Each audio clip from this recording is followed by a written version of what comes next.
అయినా పవన్ కళ్యాణ్ గారి ఆలోచన, మా ఆలోచన నీతి నిజాయితీతో నియోజకవర్గం ముందుకెళ్ళాలని.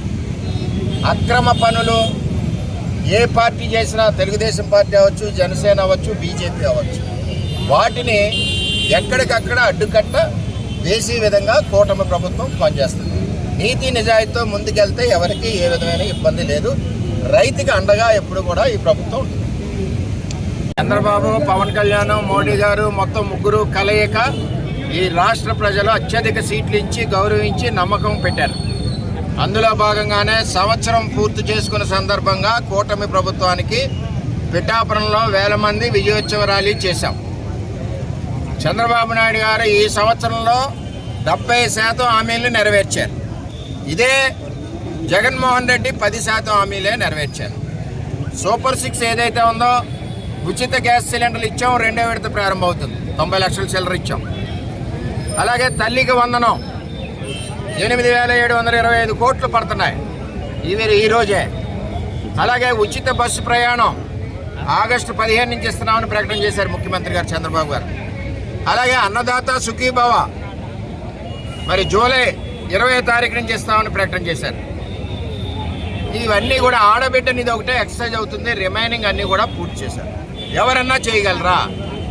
నువ్వు ప్రభుత్వంలోకి వచ్చాక పూర్తి చేసింది 10%.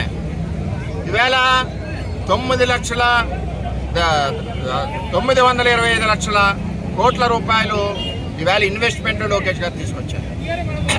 అలాగే గ్రామాల్లో రహదారులన్నీ కూడా పవన్ కళ్యాణ్ గారు వేస్తూ ఉన్నారు.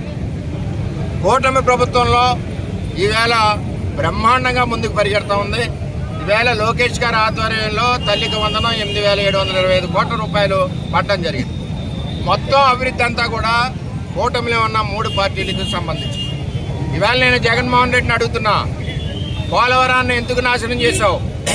అమరావతిని ఎందుకు నాశనం చేశావు? అమరావతి ప్రజలను అక్కడ నీ సంబోధించిన విధానం గగుస్పాస్కరంగా ఉంది. అందుకే ప్రజలు తిరగబడి నీ ఛానల్ ముగించి పరిస్థితి తెచ్చుకున్నావు.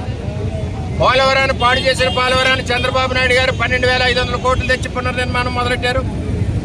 అలాగే అమరావతి 15,000 కోట్లు తెచ్చి పునర్నిర్మాణం మొదలెట్టారు. 40,000 కోట్లకు వర్కులు పిలిచి పనులు ప్రారంభించారు. ఒక పక్క రైతు సంక్షేమం, ఇంకొక పక్క రాజధాని అభివృద్ధి, రాష్ట్ర అభివృద్ధి, ఒక పక్క సంక్షేమంతో ముందుకెళ్తా ఉన్నారు చంద్రబాబు నాయుడు గారు. ఈవేళ రైతులు ధాన్యం సేకరిస్తే 3 వారాల్లో మీ డబ్బు మీ బ్యాంకులో పడే పరిస్థితి. ఇదివరకు అదే జగన్మోహన్ రెడ్డి రైతులు ధాన్యం సేకరిస్తే 2 ఏళ్ళు, సంవత్సరంన్నర వరకు డబ్బులు ఇవ్వని పరిస్థితి. అలాగే పెన్షన్లు ఇచ్చారు చంద్రబాబు నాయుడు గారు. జగన్మోహన్ రెడ్డి పెన్షన్ ఇచ్చాడు, 5 సంవత్సరాలు, సంవత్సరానికి 50 రూపాయలు పెంచాడు. ఇవాళ చంద్రబాబు నాయుడు గారు అన్న మాట ప్రకారం ఒకేసారి పెంచి కూటమి ప్రభుత్వం 4,000 రూపాయలు మొదటి తారీఖు ఇచ్చి ప్రభుత్వం ఎవరైనా ఉందంటే అది కూటమి ప్రభుత్వం చంద్రబాబు నాయకత్వం తెలియజేస్తా ఉన్నాం.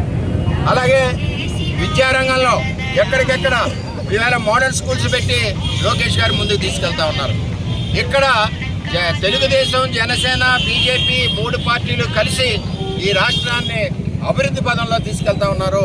ఎట్టి పరిస్థితుల్లోనే జగన్మోహన్ రెడ్డి ఈ సంవత్సర పరిపాలన చూసుకుంటే ఎందుకు ఆ పార్టీ ఇంకా అవసరమా మన ఆంధ్రప్రదేశ్లో అని చెప్పి ప్రజలందరూ అనుకుంటున్నారు. ఇదే విధంగా అభివృద్ధి ముందుకు సాగాలని చెప్పి ప్రజలందరూ కోరుకుంటున్నారు. పిఠాపురానికి ఆలోచిస్తే పురుషోత్తపట్నం రద్దు చేశాడు. 5 సంవత్సరాలు రైతులకి 1,000 కోట్ల నష్టం చేశాడు. ఏలేరు ఆధునీకరణ రద్దు చేశాడు. రైతులందరికీ నష్టం చేసిన నాయకుడు జగన్మోహన్ రెడ్డి. ఈవేళ కూటమి ప్రభుత్వంలో మరి పురుషోత్తపట్నం పరిగెట్టించాం. ఈవేళ రైతులకు 2 పంటలు పండుతున్నాయి. త్వరలోనే ఏలేరు ఆధునీకరణకి పవన్ కళ్యాణ్ గారు మేము మాట ఇచ్చాం, దాని ప్రకారం త్వరలోనే మొదలెడతాం. అలాగే పిఠాపురం నియోజకవర్గం కూడా అభివృద్ధి పదంలో ముందుకు దూసుకెళ్తుందని చెప్పి తెలియజేస్తాం.